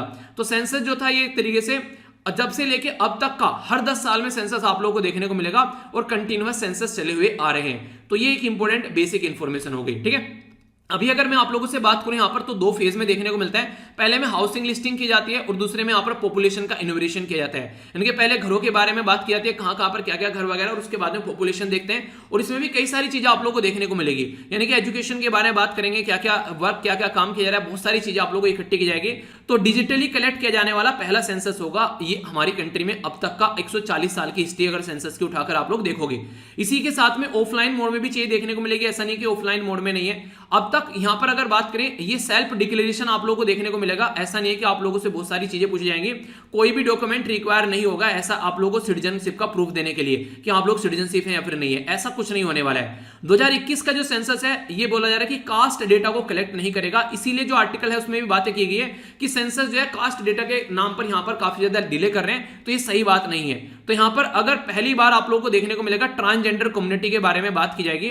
बेसिकली पहले अदर बोला जाता था, अब इनको ट्रांसजेंडर यानी कि थर्ड जेंडर बोला जाएगा, तो ये एक अच्छी बात है। आप लोगों को पता है हमारी कंट्री में 2014 में सुप्रीम कोर्ट का केस आया, याद रखिएगा, national legal service authority, NALSA बोलते हैं, NLSA, national legal service authority of India versus national legal service authority यहां पर है वर्सेस यूनियन ऑफ इंडिया का जब केस निकल कर आया 2014 में, तो ट्रांसजेंडर थर्ड जेंडर बना दिया यहां पर, बेसिकली किन्नर जो है उनको थर्ड जेंडर की कैटेगरी में ला दिया। तो उसके चलते पहला जो सेंसस था यहां पर इससे पहले 2011 में होता, तो अब जो होने वाला है 2021 में हो रहा है, तो अब यहां पर इनको ट्रांसजेंडर को थर्ड जेंडर लिखा जा रहा है यहां पर, अब तक इनको अदर लिखा जाता था। तो ये चेंज है, ऐसे ऐसे क्वेश्चन आप लोगों से बड़ी फ्रीक्वेंटली पूछ लिए जाते हैं, तो कंफ्यूजन नहीं होना है बिल्कुल भी। ओके, आगे बात करेंगे कुछ यहां पर। पहली बार सेंसस जो है यहां पर 18 लैंग्वेज में आप लोगों को देखने को मिलेगा। जो हमारे संविधान के अंदर जाएंगे आप लोग, संविधान के अंदर 8वां शेड्यूल है, 8वें शेड्यूल में टोटल मिलाकर 22 लैंग्वेज है। तो 22 लैंग्वेज यहां पर नॉर्मली अगर बात करें पहले 14 लैंग्वेज थी, पर लेकिन फिर यहां पर कितनी हो गई, फिर यहां पर 14 लैंग्वेज में 8 लैंग्वेज और जोड़कर 8 लैंग्वेज और ऐड की गई, तो 22 लैंग्वेज हो गई। बहुत बार रिवीजन करा चुका हूं, ये 8 की 8 लैंग्वेज जो है कौन कौन सा संविधान में संशोधन करके ऐड की गई है, ये क्वेश्चन आप लोगों को बताना है। रिवीजन हो जाएगा, आलस मत किया करो यार, आलस करने में ना बहुत दिक्कत हो जाएगी आप लोगों को, ठीक है। आलस एक ऐसी चीज है जो इस उम्र में अभी करोगे तो पूरी जिंदगी पछताओगे। अगर आलस की बात करें तो सुबह उठने में मुझे भी आलस आता है, पर लेकिन जैसे ही अलार्म बजता है मैं तुरंत साइड में करके उसको उठता हूं, ठीक है। पर लेकिन इस तरीके से आलस में पड़े रहोगे ना तो जिंदगी भर रोते रहोगे, कोई सोल्यूशन नहीं है इसका। पढ़ाई में अगर जो काम है आप लोगों का पढ़ने वाला, अगर उसी में आप लोग कोताही बरतोगे तो फिर क्या करने वाले हो, बता दो। कुछ और अच्छा चल रहा हो दिमाग में, बिजनेसमैन बनना है, फिर कुछ और चल रहा है, तो फिर उसको देखो चलकर, पढ़ाई क्यों कर रहे हो। पर लेकिन पढ़ाई कर रहे हो तो फिर पढ़ो यार थोड़ा, ठीक है। ऐसे नहीं कि सर वीडियो लंबी बन गई, ये क्या कर दिया, ठीक है। ये सारी चीजें मत लिखा करो यार, मतलब इतना टाइम लगता है इतनी वीडियो बनाने में, तो उस तरीके से वीडियो आती है, उसके बाद भी ऐसी बातें करते हो। तो यहां पर जो क्वेश्चन पूछा जाता है उसके आंसर जरूर दिया करो। ये सारी चीजें वो पूछता हूं जो पढ़ा चुका हूं ऑलरेडी। 8वें शेड्यूल के बारे में बात कर दी यहां पर मैंने। अभी यहां पर बेसिकली 18 लैंग्वेज रहने वाली है जो कि आप लोगों को देखने को मिलेगी 22 में से, और इसी के साथ में इंग्लिश में भी प्रस्तुत यहां पर किया जाएगा, ठीक है। अच्छा ये बताइए इंग्लिश जो है वो शेड्यूल लैंग्वेज में आती है नहीं आती है, ये चलिए क्वेश्चन बताइए, इंटरेस्टिंग है। पहली बार 2011 में जो था ये 16 लैंग्वेज में यहां पर कंडक्ट कराया गया था, जो 22 लैंग्वेज है उनमें से अगर कोड करेंगे, ठीक है। बेसिकली कोड डायरेक्टरी भी बोली जा रही है यहां पर, इंट्रोड्यूस की जा रही है ताकि प्रोसीजर को समझा जा सके, और अदर वर्ड को यूज करके यहां पर थर्ड जेंडर यूज किया जा रहा है, ठीक है। 5 लाख जो लोग हैं यहां पर बेसिकली 2011 की कैटेगरी में अगर देखिए 2011 का जो सेंसस था उसमें 5 लाख के करीब ट्रांसजेंडर थे। अब देखते हैं कितने यहां पर निकल कर आएंगे। 140 साल की हिस्ट्री में पहली बार डिजिटल चीजें आप लोगों को देखने को मिलेगी, जो कि मोबाइल ऐप के थ्रू यहां पर ये बेसिकली उठाई जा रही है। और इसी के साथ में ये जो सेंसस का पूरी प्रक्रिया कंप्लीट होने वाली है, ये आप लोगों को देखने को मिलेगा 2024-25 तक ये पूरा जाने वाला है, यानी कि जल्दी खत्म नहीं होगा, लगभग आप लोगों को 2025 तक ये जाता हुआ नजर आएगा। कोविड-19 की वजह से भी थोड़ी सी चीजें डिले हो गई हैं, इंपॉर्टेंट है। अगर कोई पूछे कि क्या अब तक भी डेटा प्रस्तुत किए जा रहे हैं 2011 के सेंसस के, जी हां, 2011 का जो सेंसस था यहां पर उसमें रिसेंटली अभी डेटा जो माइग्रेशन का प्रस्तुत किया गया, तो ऐसा नहीं है कि सेंसस जो है वो बिल्कुल तभी खत्म हो जाता है, डेटा को अपडेट कर भी प्रस्तुत करते रहते हैं। तो ये बेसिक इंफॉर्मेशन है आप लोगों के सामने। इशू क्या क्या आप लोग यहां पर देखने को मिल रहे हैं अभी फिलहाल के बारे में अगर बात करूं, ठीक है। सबसे जो इंपॉर्टेंट बातें निकल कर आ रही है यहां पर वो है कास्ट सेंसस के बारे में। कास्ट सेंसस के बारे में बोला जा रहा है कि इसके ऊपर डेटा, कई लोग ये बोल रहे हैं इकट्ठा करना चाहिए, कई बोल रहे हैं इकट्ठा नहीं करना चाहिए, पर लेकिन इकट्ठा तो किया भी गया था, 2011 के सेंसस में भी इकट्ठा किया गया था। तो अर्लियर 2018 में मिनिस्ट्री ऑफ होम अफेयर के द्वारा डिक्लेयर किया गया अदर बैकवर्ड जो क्लासेस है उसके बारे में, ठीक है, तो उनके द्वारा इंक्लूड किया गया 2011 के सेंसस में। तो रजिस्ट्रार जनरल ऑफ इंडिया के द्वारा बोला गया कि एससी और एसटी वगैरह का अगर डेटा हम लोग इकट्ठा करते हैं तो डेटा कलेक्शन में कई सारे क्रेडिबल रिजल्ट जो हैं वो नहीं मिल पाएंगे। रीजन क्या है? रीजन आप लोग ये देखिए, अगर हम लोग कम्युनिटी की कास्ट के डेटा आप लोग देखते हैं तो कई बार देखने को मिलेगा किसी को कहीं पर यादव बोलते हैं, वहीं पर ही कहीं उसको यादू लिखते हैं, कहीं पर उसको यहां पर यदुवंशी लिखते हैं। तो इस तरीके से बहुत सारी छोटी छोटी चीजें आप लोगों को देखने को मिलेगी। एक स्टैंडर्डाइज डेटा नहीं है हमारे देश में कास्ट को लेकर, और कई सारे लोगों को तो ये डिफरेंस नहीं समझ में आता है कि कास्ट को ही वो अपना गोत्र भी बोल देते हैं कि हाँ कास्ट और गोत्र, उनसे पूछो कास्ट क्या है तो वो ही बोल देंगे, गोत्र पूछो तो उसको भी बता देंगे कि हाँ यही है। तो आप लोगों को देखने को मिलेगा। तो यानी कि कई सारे लोग जो है इसको समझ ही नहीं पाते और डेटा आप लोग उन्हीं से पूछोगे तो ये एग्जैक्टली सही डेटा आप लोगों को नहीं मिल पाएगा। तो इसलिए इसके बारे में कंट्रोवर्सी भी निकल कर आती है। 2011 में पहली बार जब यहां पर सोशियो इकोनॉमिक कास्ट सेंसस ये कंडक्ट किया गया, अब तक भी यहां पर उसको रिलीज नहीं किया गया, उसका प्रॉपर जो डेटा है। तो इसके चलते इसके बारे में याद रखिएगा। नेक्स्ट यहां पर एक कमेटी बनाई गई थी, वाइस चेयरमैन जो नीति आयोग के हैं अरविंद पनगरिया, ठीक है, इनके द्वारा बेसिकली यहां पर वे किया गया था कि 2011 का कास्ट सेंसस कैसे आगे लेकर चलना है। ठीक है, ऐसा है क्या पहली बार कास्ट सेंसस हमारी कंट्री में आया 2011 में? जी हां, पहली बार आया, पर लेकिन आजादी के बाद। आजादी से पहले भी यहां पर कास्ट सेंसस कंडक्ट कराया गया था। ये कंडक्ट कराया गया था कब? ये 1931 में कंडक्ट कराया गया था। जी हां, 1931 में कंडक्ट कराया गया था। तो ऐसे क्वेश्चन भी आप लोगों से बन जाते हैं, यानी कि कास्ट सेंसस पहले भी कंडक्ट करा चुका है आजादी से पहले भी। ऐसा नहीं कि पहली बार हमारी कंट्री में कास्ट सेंसस कंडक्ट कराया गया है। कुछ और इंपॉर्टेंट बातें यहां पर, आखिर जो सेंसस है यहां पर उसके बारे में ध्यान क्यों देना चाहिए, जल्दी से सेंसस क्यों आना चाहिए? क्योंकि आप लोगों को पता है 2026 में हमारी कंट्री में डिलिमिटेशन कमीशन जो है हमारी कंट्री में पॉपुलेशन के बेस पर जो बेसिकली लोकसभा की जो सीट है, राज्यसभा की जो सीट है, एक तरीके से उनको चेंज करेगा पॉपुलेशन के बेस पर। तो डिलिमिटेशन कमीशन आएगा यहां पर नेक्स्ट वाला 2026 में। तो यहां पर लोकसभा के अंदर जो सीटें चेंज की जाएंगी तो उसके लिए यहां पर सेंसस प्रस्तुत होना जरूरी है। तो ये काफी इंपॉर्टेंट यहां पर हो जाता है। दूसरी इंपॉर्टेंट बात बोलिए यहां पर डिस्ट्रीब्यूशन ऑफ द जो प्रोविजन, यानी कि फाइनेंस कमीशन क्या करता है? टैक्स का डिस्ट्रीब्यूशन करता है। तो पॉपुलेशन के बेस पर भी टैक्स का डिस्ट्रीब्यूशन किया जाता है, जहां पर पॉपुलेशन ज्यादा है वहां पर ज्यादा पैसा मिलता है। तो ये चीजें देखने को मिलेगी। तो ये भी काफी इंपॉर्टेंट हो जाता है, जिसके बारे में आप लोग याद रखिएगा। तो पॉपुलेशन काफी रोल प्ले करती है यहां पर। इसी के साथ में कई बार आप लोगों को ये देखने को मिलता है पॉपुलेशन के बारे में कि माइनॉरिटी की पॉपुलेशन बढ़ती जा रही है, जबकि जो मेजॉरिटी है उनकी पॉपुलेशन स्टैग्नेट हो गई है। इसके ऊपर कई बार कंट्रोवर्सी रहती है। तो यहां पर इसका भी डेटा यहां पर प्रस्तुत किया जाता है। तो ये भी काफी इंपॉर्टेंट है। तो पता चलेगा कितने हिंदू है, कितने मुस्लिम है, कितने क्रिश्चियन है, सारी पॉपुलेशन पता चलेगी। तो इसके चलते प्रॉपर फैक्ट रहेंगे सोसाइटी के सामने, तो एक अवेयरनेस रहती है। जो फालतू की चीजें हैं उनसे बच जाते हैं लोग। ठीक है, टारगेटेड इन्वेस्टमेंट, अगर मान लीजिए पर्टिकुलर कम्युनिटी के लिए पोस्ट कोविड-19 ये सबसे ज्यादा दिक्कत में आ गई, ये वाली कम्युनिटी, तो उनको प्रॉपर वे से फॉलो किया जाएगा अगर यहां पर प्रॉपर डेटा रहेगा तो। ठीक है, तो किसको बेनिफिट देना है, कितना बेनिफिट मिलना है, क्या कॉस्ट आने वाली है बेनिफिट देने की, तो ये कई सारे मुद्दे आप लोगों को देखने को मिलेंगे। तो ये सारी चीजें काफी इंपॉर्टेंट हो जाती है। तो राइटर यहां पर ये बोल रहे हैं कि जब आप लोग इलेक्शन कंडक्ट करा सकते हैं कोविड-19 के टाइम पर, तो आप लोग यहां पर ये सेंसस क्यों आप लोग पोस्टपोन कर रहे हैं? आप लोग बड़े बड़े मेले कंडक्ट करा सकते हैं, जैसे अभी देखने को मिला आप लोग कुंभ का मेला, तो फिर आप लोग कास्ट ये सेंसस को आप लोग कंडक्ट क्यों नहीं करा रहे हैं? तो ये काफी गलत बात है कि सेंसस जो है वो काफी इंपॉर्टेंट है, जिसके बारे में अभी आप लोगों को बताया। तो उसको कंडक्ट कराना काफी ज्यादा जरूरी है, पर लेकिन आप लोग उसको कंडक्ट करा ही नहीं रहे हैं, उसको डिले किए जा रहे हैं। तो इससे ये सही तरीका नहीं। यहाँ पर सेंसस जो है इंश्योर करता है एक तरीके से बेटर क्वालिटी कवरेज और क्विक रिजल्ट यहाँ पर डिजिटल फॉर्म में आप लोगों को देखने को मिलेगा। पर लेकिन अगर बात करें, फिलहाल अनसर्टेनिटी आप लोग यहाँ पर देखने को मिल रही है, क्योंकि कास्ट सेंसस के बारे में लोग बार बार बातें कर रहे हैं कि इसको भी इंक्लूड करके चलना है। तो बहुत सारे ऐसे मुद्दे आप लोगों को यहाँ पर देखने को मिलेंगे। तो कंफ्यूजन आप लोगों को नहीं होना है। बाकी अगर पूछे सेंसस के अंदर यहाँ पर, तो काफी इंपॉर्टेंट है यहाँ पर पॉलिसी मेकिंग में क्या क्या पॉलिसी बनानी है गवर्नमेंट के अंदर, तो ये जरूरी हो जाता है। सारी डेमोग्राफिक क्या क्या है, economic, literacy, education, housing, house hold की इम्यूनिटी क्या है, urban, fertility, mortality, schedule caste, schedule tribe, language, ये सारी चीजें आप लोगों को इकट्ठी की जाती है सेंसस के अंदर में। और भी काफी कुछ, यानी कि जो जनगणना है उसमें बहुत सारी चीजें इकट्ठी की जाती हैं, तो तब आप लोगों को चीजें देखने को मिलती हैं। तो इंपॉर्टेंट डेटा है, इसके बारे में याद रखिएगा, कंफ्यूज नहीं होना है। ठीक है, तो ये तो मैंने आप लोगों को यहाँ पर सेंसस का पूरा टॉपिक आप लोगों को कवर करा दिया। अब नेक्स्ट टॉपिक की ओर चलता हूं। ये टॉपिक इसमें मेंशन नहीं है, पर लेकिन कई बार आप लोगों को कंफ्यूजन हो जाता है, तो इसलिए मैंने सोचा इसको बता देता हूं। तो इसको आप लोग अलग से एक एक्स्ट्रा टॉपिक के तरीके से देखेगा, या फिर एक्स्ट्रा एडिटोरियल बोल सकते हैं, छोटा सा। ठीक है, तो बता देता हूं, इसको भी कई कंफ्यूजन रहता है। ये बात की जा रही है नेशनल पॉपुलेशन रजिस्टर के बारे में। नेशनल पॉपुलेशन रजिस्टर जो है ये यहां पर प्रस्तुत करने की बात की गई थी, और बजट, ये बेसिकली सेंसस के लिए और नेशनल पॉपुलेशन के लिए, दोनों के लिए बजट प्रस्तुत किया गया था हमारी कंट्री में। बोला गया था सेंसस कंडक्ट कराया जाएगा, उसके लिए 8,754 यानी कि 8,754 के करीब करोड़ रुपए दिए जाएंगे, और यहां पर नेशनल पॉपुलेशन रजिस्टर के लिए यहां पर 3,941 के करोड़ करीब रुपए दिए जाएंगे। अब मैंने सेंसस तो आप लोगों को बता दिया, अब बात करूंगा एनपीआर के बारे में। नेशनल पॉपुलेशन रजिस्टर जो डेटाबेस है वो यहां पर बेसिकली आइडेंटिफाई करेगा ऑल इंडियन यूजुअल रेजिस्टेंस, मतलब एक तरीके से जो हमारे देश के अंदर रह रहे हैं वो सिटीजन भी हो सकते हैं और नॉन सिटीजन भी हो सकते हैं, तो दोनों को काउंट करते हैं यहां पर एनपीआर। ठीक है, इंपॉर्टेंट है। तो यहां पर ये अगर पता हो कि हमारे देश में कितने बाहर के लोग रह रहे हैं तो उससे ये अंदाजा लगा सकते हैं किस तरीके से कैसे लोगों के लिए पॉलिसी बनानी है। इसको आइडेंटिफाई कैसे करते हैं कि एनपीआर के अंदर कौन आएगा, तो ये इंपॉर्टेंट है, इससे क्वेश्चन आप लोग का बन सकता है। कोई पर्सन अगर हमारे देश में पास्ट 6 महीने से रह रहा है या फिर और आगे रह रहा है या फिर और जितना रह चुका है आया है अभी 6 महीने रहने वाला है, तो ये क्राइटेरिया तैयार किया जाता है बेसिकली इसके बारे में। तो इंपॉर्टेंट पॉइंट है, याद रखिएगा 6 महीने से रह रहा है या फिर आगे आने वाले 6 महीने में रहने वाला है, तो ये यहां पर बेसिकली इसका क्राइटेरिया रखा गया है। इसके अंदर अगर बात करें प्रिपेयर किया जाएगा तो कौन सा विलेज है, कौन सा डिस्ट्रिक्ट है, कौन सा स्टेट है, नेशनल लेवल पे कहां पर, तो ये सारी चीजें यहां पर चेक की जाएंगी एनपीआर के अंदर में।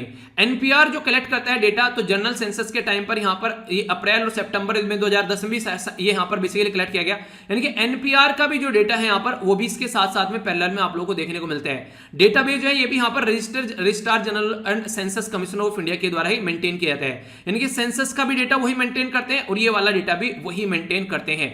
फिलहाल हमारी कंट्री के registrar general and census commissioner कौन है, ये क्वेश्चन है आप लोगों के लिए, ये आंसर आप लोगों को बताना है। बाकी इंपॉर्टेंट बात यहां पर ये सेंसस जो होता है सेंसस एक्ट 1948 के हिसाब से चलता है और एनपीआर जो है वो सिटीजनशिप एक्ट 1955 के हिसाब से चलता है। तो ये बेसिक इंफॉर्मेशन होगी, एक छोटा सा आर्टिकल था यहां पर ये बेसिकली, जो मुझे लगा कि कंफ्यूजन ना हो जाए, कोई आप लोगों से पूछ ले एनपीआर में और सेंसस में क्या डिफरेंस है, तो मैंने आप लोगों का डिफरेंस भी क्लियर कर दिया। तो ये आर्टिकल नंबर नेक्स्ट हो गया, यानी कि दूसरा एडिटोरियल हम लोगों ने कवर किया यहां पर, ठीक है। बाकी की आगे चलते हैं अब नेक्स्ट की ओर। नेक्स्ट जो आर्टिकल आप लोगों को देखने वाला है इसमें कई सारी आप लोगों को इंपॉर्टेंट चीजें जानने को मिलेगी, तो थोड़ा सा ध्यान से सुनिएगा, क्वेश्चन को लेकर माइंड में कोई कंफ्यूजन नहीं होना चाहिए। हम लोग यहां पर बात करेंगे एग्रीकल्चर एक्सपोर्ट के बारे में। एग्रीकल्चर एक्सपोर्ट के बारे में अगर बात करें तो इंपॉर्टेंट क्वेश्चन आप लोग यहां पर अटेम्प्ट कर सकते हैं। इंडिया के अंदर पोटेंशियल है to become a global leader in food processing sector. Food processing का मतलब क्या होता है, पहले आप लोग ये बताइए। अगर इसको वीडियो को पॉज कर आप लोग बताएंगे तो काफी अच्छा लगेगा। बताइए फूड प्रोसेसिंग का मतलब क्या होता है। देखिए फूड प्रोसेसिंग का क्या होता है, मान लीजिए आप लोग खेतों में गन्ना उगा रहे हैं, तो गन्ना आप लोगों ने उगाया तो गन्ना हो गया रॉ मटेरियल। तो ये जो गन्ना आप लोगों ने खेतों में उगाया, इस गन्ने को लेकर अगर आप लोग मार्केट के अंदर जा रहे हैं, मार्केट यानी कि मिल के अंदर जा रहे हैं, मिल के अंदर इस गन्ने को क्रश किया और क्रश करने के बाद में इसमें से गन्ने का रस निकला। वो गन्ने का जो रस निकला उसमें से आप लोगों ने क्या किया, उसमें से आप लोगों ने गुड़ बना दिया, उसमें से आप लोगों ने शक्कर बना ली, ब्राउन शुगर, उसमें से आप लोगों ने प्योर व्हाइट वाली शुगर बना ली, ठीक है। उसमें से और भी कई सारे प्रोडक्ट निकल कर आते हैं। तो ये पूरे इसमें से निकल कर आए, ये कहां से आए, ये हो गया मैन्युफैक्चरिंग साइड में से यहां पर निकल गया। तो ये जो रॉ मटेरियल था इसका प्रोसेसिंग करके आप लोगों ने इसको चीनी में कन्वर्ट कर दिया, अब मार्केट में ले जाकर इसको बेचा जाएगा।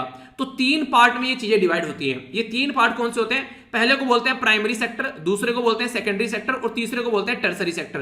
किसी भी कंट्री की जो इकोनॉमी है वो इसी पैटर्न में चलती है, अगर वो प्रॉपर चल रही है तो। जैसे चाइना की इकोनॉमी जो है वो इसी पैटर्न में चली, इसलिए चाइना मस्त एक अच्छी खासी इकोनॉमी बन चुका है। पर लेकिन हमारी कंट्री में क्या दिक्कत रही, हम लोग प्राइमरी सेक्टर से जंप मारे सीधे टर्सरी सेक्टर में और सेकेंडरी सेक्टर हम लोगों ने गायब कर दिया। यानी कि हम लोग क्या कर रहे हैं, अपनी कंट्री के रॉ मटेरियल निकाल रहे हैं और दूसरी कंट्री को ले जाकर बेच रहे हैं। जैसे कि हमारी कंट्री में से आयरन ओर निकाल के जापान को बेच दी ले जाकर, रॉ मटेरियल एग्रीकल्चर का निकाल के दूसरी कंट्री को बेच दी ले जाकर। तो हम लोग क्या कर रहे हैं, रॉ मटेरियल निकाल कर बेच रहे हैं, मैन्युफैक्चरिंग कर ही नहीं रहे हैं। और सबसे ज्यादा जॉब क्रिएट होती है मैन्युफैक्चरिंग में। तो सर्विस सेक्टर हमारा अच्छा खासा बढ़ गया, सामान बेचने की बात आ गई यहाँ पर। तो इसलिए हमारी कंट्री में बोला था कि जॉबलेस ग्रोथ हो गया, यानी कि ग्रोथ तो आ रहा है निकल कर, पर लेकिन वहां पर ज्यादा लोग काम कर नहीं पा रहे हैं, क्योंकि सर्विस सेक्टर में तो पढ़े लिखे लोग आएंगे। जैसे सर्विस सेक्टर में क्या आता है, जैसे कि टीचिंग हो गया, ठीक है, कोई डॉक्टर हो गया, कोई लॉयर हो गया, जो सर्विस प्रोवाइड कराने वाले हैं, तो पढ़े लिखे लोग आएंगे मैक्सिमम यहाँ पर। तो ये इस तरीके से आप लोग अंडरस्टैंड कर सकते हैं, ये काफी कम एक तरीके से कंज्यूम करता है लोगों को। तो इसलिए ग्रोथ तो हो गया अच्छा खासा देश के अंदर, 10% जीडीपी चल रही है, पर लेकिन क्या हुआ, यहाँ पर इंप्लॉयमेंट रहा नहीं। तो ये सेकेंडरी सेक्टर को इंप्रूव करने के लिए हमारी कंट्री में अभी मेक इन इंडिया प्रोजेक्ट लेकर आया गया। इसी के चलते यहाँ पर आप लोगों को चीजें देखने को मिलेगी। अब कुछ इंपॉर्टेंट बातें जो लिखने के लिए भी यूज कर सकते हैं आप लोग। अगर आजादी के टाइम पर आप लोग देखेगा हमारी कंट्री में एग्रीकल्चर सेक्टर 50% हमारी कंट्री की इकोनॉमी की जो जीडीपी है, ग्रोस डोमेस्टिक प्रोडक्ट है, उसमें 50% रोल प्ले किया करता था।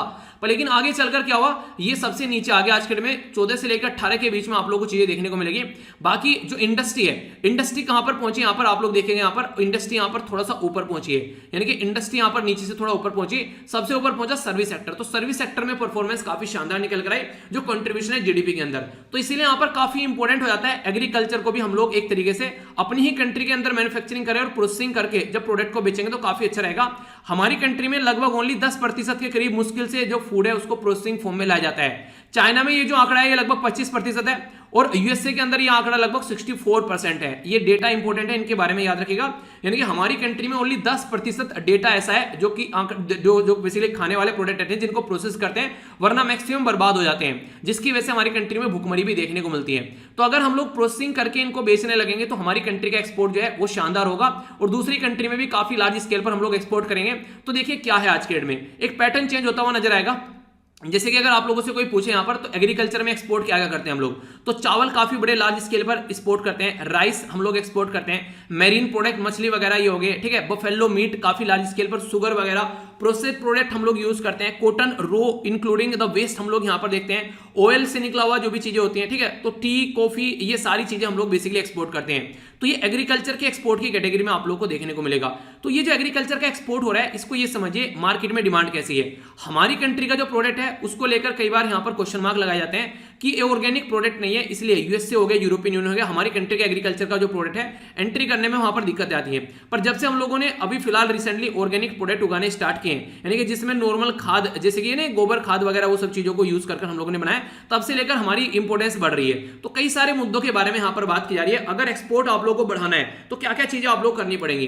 तो देखिए सबसे बड़ी तो बात है मार्केट में डिमांड कैसी है, उसके हिसाब से आप लोगों को सप्लाई करनी पड़ेगी, ठीक है। पॉपुलेशन का टेस्ट कैसा है आज की डेट में आप लोगों को देखने को मिलेगा। पहले ऐसा था कि रोटी खाई अपना एक तरीके रोटी खाई अपना कुछ अपना गुड़ खाया, ऊपर से मट्ठा पी लिया, चाय के साथ में रोटी पेल दी, ठीक है, रोटी ली उसके अंदर प्याज रख के खा गए, उसके छाछ के साथ में रोटी ली उसके अंदर चीनी भरी और पेल गए, उस तरीके से उसको खा गए। तो ये चीजें देखने को मिलती थी। पर लेकिन आज की डेट में लोग थोड़े से पैटर्न में चेंज आ चुके हैं। अब क्या देखने को मिलेगा, लोग प्रोटीन के ऊपर फोकस कर रहे हैं, ठीक है, लोग अपना किस तरीके से कार्ब की डाइट को मेंटेन करना है उसके ऊपर फोकस कर रहे हैं, लोग अपने न्यूट्रिशन कैसे कंप्लीट करना है, तो इसलिए मल्टीविटामिन लोगों को पसंद आ रही है आज के डेट में। तो इस तरीके से आज की डेट में लोग जो है वो बैलेंस डाइट पर चल रहे हैं। तो ये आप लोगों को देखने को मिलेगा। तो पहले लोग नहीं खाना पसंद करते थे, आज के डेट में लोग प्रोटीन के पैकेट खाना पसंद करते हैं, ठीक है, तो प्रोटीन के बिस्किट पता नहीं क्या क्या खा रहे हैं लोग आज के डेट में। तो इस तरीके से अंडरस्टैंड कर सकते हैं। तो पैकेट जो फूड है उसकी इंपॉर्टेंस बढ़ रही है आज के डेट में, जैसे जैसे सोसाइटी जो है वो सर्विस बेस्ड सोसाइटी होती जा रही है। खेती करना कोई पसंद नहीं करता आज के डेट में। आज के डेट में अगर किसान भी है वो बेचारा ये बोलता है कि मुझे अपने बच्चों को खेती करानी नहीं है, वो बोलता है कि यहां से निकल जा, मैंने अपनी जिंदगी बर्बाद कर ली, तुम बर्बाद मत करो, क्योंकि खेती के अंदर कोई प्रोडक्टिविटी देखने को मिलती नहीं है। पर लेकिन एक नेता का बेटा बोलेगा नेता बन जा, एक एक्टर का बेटा बोलेगा एक्टर बन जा, ठीक है, वो आप लोग देखते हैं यहां पर। तो वहां पर पूरी प्रोडक्टिविटी है, तो इसलिए यहां पर ये जरूरी है। उसके अंदर जहां प्रोडक्टिविटी नहीं है लोग वहां पर काम करना बंद कर देंगे। पर लेकिन इसी तरीके से अगर पैटर्न चलता रहा, यहां से प्रोडक्टिविटी निकल कर नहीं आई और लोगों की डिपेंडेंसी इसके ऊपर नहीं रही, तो कल को चलकर खाने के लिए भी लाले पड़ जाएंगे देश के अंदर में। तो ये सोचने वाली कुछ बातें हैं। अब इंपॉर्टेंट क्या है, क्यों है न्यूज में, इंडियन गवर्नमेंट के द्वारा यहां पर एनकरेज किया जा रहा है एग्रीकल्चर एक्सपोर्ट करने के लिए, और बोला जा रहा है कि 2022 तक का हम लोग यहां पर 60 बिलियन के करीब अपना एक्सपोर्ट करने वाले हैं। तो इसका मतलब फिलहाल अभी कितना चल रहा है, लगभग फिलहाल अभी 20 के बिलियन के करीब चल रहा है। तो इसको यहां पर बढ़ाने की बात की जा रही है आने वाले टाइम में। ये 2019 तक का डेटा है, 2015-16 में यहां पर 17 बिलियन था, अब और बढ़ गया है। तो प्रोसेसिंग को बढ़ाएंगे। हमारी कंट्री में कई सारे मेगा फूड पार्क बनाए जा रहे हैं, हमारी कंट्री में कई सारे लेवल पर काम किया जा रहा है, सेंटर और स्टेट दोनों मिलकर काम कर रहे हैं यहां पर। तो इस तरीके की चीजें बढ़ती नजर आ रही है। तो फूड प्रोसेसिंग अगर हम लोगों ने बढ़ा दी, जैसे कि मान लीजिए हम लोग क्या निकाल के ले गए, हम लोग खेतों में से मान लीजिए हम लोग टमाटर निकाल के लेकर आए, टमाटो को हम लोगों ने टमाटो सॉस बना दिया। अगर प्रोडक्टिविटी उसकी बढ़ानी है तो ये काम आप लोगों को करना पड़ेगा। तो दो चीजें बोली गई जो काफी इंपॉर्टेंट है, यहां पर ध्यान से सुनिएगा। यहां पर अगर बात करूं तो यहां पर इसके बारे में देखते हैं। अगर आप लोगों को फोकस देना है और ज्यादा यहां पर, तो सबसे पहले दो चीजें हैं। पहला तो बोला गया वैल्यू एडिशन करना है प्रोसेसिंग में, तो यहां पर जो प्रोडक्ट निकल कर आ रहा है रेदर देन की प्राइमरी प्रोसेस एग्रीकल्चर कमोडिटी बेचनी है, यानी कि मार्केट में डायरेक्ट लेकर बस टमाटर नहीं बेचने हैं। पता चला यूएसए में टमाटर बेच रहे हैं हम लोग अपने ले जाकर, ठीक है, ऐसा नहीं करना है। आप लोग क्या करना है, टमाटर का टमाटो सॉस बनाकर बेचो। जो टमाटर यहां पे है उनका प्राइस देखना कितना हाई आप लोगों को देखने को मिलेगा जब वो टमाटो सॉस बन जाएगा, और उसकी एक तरीके से ड्यूरेबिलिटी भी काफी ज्यादा हो जाएगी, लंबे समय तक टिकने वाला वो प्रोडक्ट बन जाएगा। तो इस तरीके से अगर आप लोग लेकर चलते हो तो काफी लार्ज स्केल पर चीजें बढ़ती नजर आएंगी। तो बोला गया कि प्राइमरी प्रोडक्ट मत बेचो, अपने रॉ मटेरियल मत बेचो, उसको मैन्युफैक्चरिंग करके प्रोसेसिंग करके उसको बेचो, तो फिर देखो कितना मजा आता है और कितनी अच्छी अर्निंग होती है।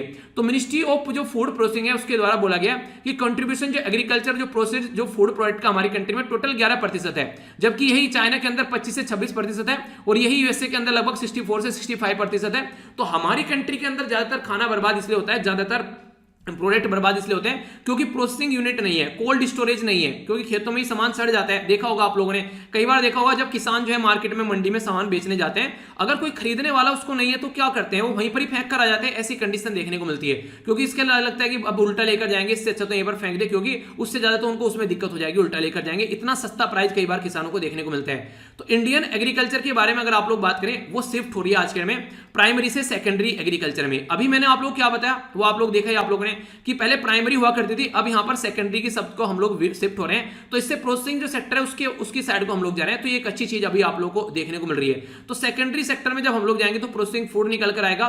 तो इंडियन फूड प्रोसेसिंग इंडस्ट्री अगर चलती है तो आने वाले टाइम में इकोनॉमिक आप लोग को देखने को मिलेगा बढ़ेगी, आप लोग को इंप्लॉयमेंट भी जनरेट होता हुआ नजर आएगा और इससे प्रॉफिट भी रहेगा काफी लार्ज स्केल पर। ये कुछ बातें हैं जिसके बारे में याद रखेगा। आंसर राइटिंग के लिए अगर आ जाए यहां पर, जैसे मैंने अभी पूछा ना कि फूड प्रोसेसिंग इंडस्ट्री के बारे में, तो India has the potential to become global leader in the food processing sector. तो ये क्वेश्चन भी आप लोगों से बन सकता है। तो यहां पर स्ट्रेटजी क्या होनी चाहिए, प्रॉपर पॉलिसी फ्रेमवर्क लेकर आना है, इंफ्रास्ट्रक्चर और लॉजिस्टिक सपोर्ट होनी चाहिए, सामान को मान लीजिए खेतों में से निकालकर सही जगह पर ले जाना, कोल्ड स्टोरेज वगैरह में, ठीक है। पूरा अप्रोच लगानी पड़ेगी होलिस्टिक आप लोगों को। इसी के साथ में इनोवेशन लाना पड़ेगा एग्रीकल्चर एक्सपोर्ट के अंदर में। ऑपरेशनल क्या चीजें करनी पड़ेगी, फोकस देना पड़ेगा क्लस्टर अप्रोच पर, यानी कि इकट्ठा करके कैसे कई सारे लोगों एक जगह लाया जा रहा है, ठीक है। प्रमोट करना पड़ेगा एडिड एक्सपोर्ट, यानी कि ऐसा नहीं है आप लोग रॉ मटेरियल बेच रहे हो, नहीं, आप लोग प्रोडक्ट को एक तरीके से प्रोसेस करके बेचो, वो ज्यादा फायदा देगा।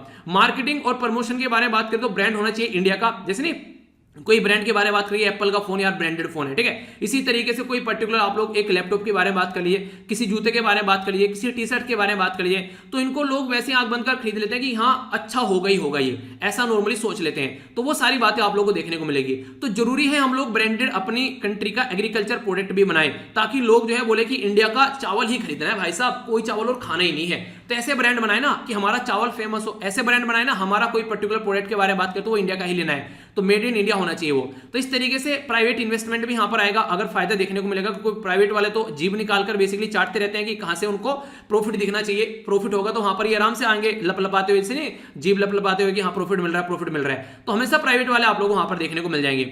इसी के चलते स्टेब्लिशमेंट जो है वो स्ट्रॉन्ग क्वालिटी एक तरीके से आप लोग को देखने को मिलेगी, जब यहां पर एक तरीके से नहीं कई सारे लेवल पर क्वालिटी अगर आप लोग इंप्लीमेंट करके चलते हैं तो यहां पर भी आप लोग को देखने को मिलेगी।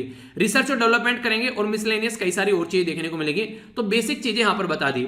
कुछ इंपॉर्टेंट बातें, चैलेंज क्या है, सबसे पहले तो हमारी कंट्री में फार्म होल्डिंग जो है वो काफी छोटी छोटी है, ठीक है। हमारी कंट्री के अंदर छोटे छोटे खेत देखने को मिलेंगे। एक किसान है, उसके बाद में 3 बच्चे हैं, ठीक है। किसान के हिस्से में 30 बीघे जमीन आती है, बच्चों के हिस्से में 10-10 बीघे जमीन आ गई। बहुत बड़ी दिक्कत है, यहाँ पर छोटे छोटे किसान बन गए, जिसकी वजह से यहाँ पर प्रॉपर प्रोडक्टिविटी नहीं निकल पाती है। रही सही का असर क्या पूरी कर देती है, सिंचाई, इरिगेशन, सिंचाई की फैसिलिटी नहीं है। तो ये चैलेंज में लिख सकते हैं आप लोग, जिसके चलते दिक्कत देखने को मिलती है। मॉनसून कभी कभी तो इतना आता है कि बाढ़ लेकर आ जाता है, कभी कभी सूखा पड़ जाता है। ये यहाँ पर मॉनसून के ऊपर डिपेंडेंट हमारी कंट्री खेती है, वो दिक्कतें देखने को मिलती है। सब्सिडी जो गवर्नमेंट के द्वारा दी जाती है कई बार अप टू द मार्क नहीं होती है, किसानों को दिक्कतें झेलनी पड़ती है। मार्केट में किसानों को प्रोडक्ट निकल के आया, हमारे देश में इतनी सब्सिडी नहीं है, यूएसए में सब्सिडी है, तो यूएसए का प्रोडक्ट और सस्ता रहेगा, क्योंकि उनके किसानों को मान लीजिए सब्सिडी देती है उनकी गवर्नमेंट ने। मान लीजिए उनको गन्ना उगाने में 100 रुपए लगे, 1 क्विंटल गन्ना उगाने में यूएसए के अंदर में, उसमें 50 रुपए गवर्नमेंट ने दे दिया कि हाँ आप लोग खाद वगैरह सिंचाई के लिए उनके द्वारा 50 गवर्नमेंट ने दे दिया। अब ये गन्ना मार्केट में अगर ये 40 रुपए में भी बेचेंगे, ठीक है, यहाँ सॉरी 50 रुपए, 100 रुपए का था, 50 रुपए गवर्नमेंट ने दे दिया। अगर ये अब 100 का जो बेसिकली बेचना था, अगर ये 80 में भी बेचेंगे तो भी यहाँ पर आप लोग को देखने को मिलेगा इनको 30 का प्रॉफिट निकल कर आएगा, ठीक है। पर लेकिन हमारी कंट्री में 100 के 100 रुपए लगा रहे हैं किसान अपनी जेब से। अब वहां पर अगर वो 80 का बेच लेंगे उनको तो नुकसान हो जाएगा, तो वो तो 100 का ही बेचेंगे, बल्कि 110 का बेचेंगे, कम से कम 10 रुपए प्रॉफिट तो निकल जाए। अब यहां पर ये 80 का बेचकर भी अपना प्रॉफिट निकाल रहे हैं 30 रुपए, और यहां पर ये 110 का बेचकर भी प्रॉफिट नहीं निकाल पा रहा है। तो यहां पर ये 80 में मिल रहा है मार्केट में, 110 में मिल रहा है, कौन खरीदेगा, जनता किसको खरीदेगी, जनता इसको खरीदेगी। तो हमारे किसान जो है वो कंपटीशन से बाहर हो जाते हैं मार्केट में आते, तो ये दिक्कतें देखने को मिलती है। कोल्ड स्टोरेज और फूड प्रोसेसिंग सेक्टर जो है ढंग से काम नहीं कर रहा है। क्रॉप का पैटर्न आप लोगों को देखने को मिलेगा, फर्टिलाइजर, सोइल वगैरह कैसे यूज किया जा रहा है, तो बहुत सारी दिक्कतें हैं। अगर इनको हम लोग काम करें तो हम लोग आने वाले टाइम में एक हब बनते हुए नजर आएंगे, और अभी ऐसा कुछ देखने को मिला। ट्रेडिशनली बासमती जो चावल है वो काफी फेमस है हमारी कंट्री के, काफी लार्ज स्केल पर एक्सपोर्ट किया जाता है, पर अभी फिलहाल नॉन बासमती भी एक्सपोर्ट किए गए, काफी बड़ी बात है। अभी बात करें तो 13.09 मिलियन टन जो है नॉन बासमती राइस जो है 4.8 बिलियन, ये बेसिकली आप लोगों को देखने को मिलेगा पैसा कमा कर गए।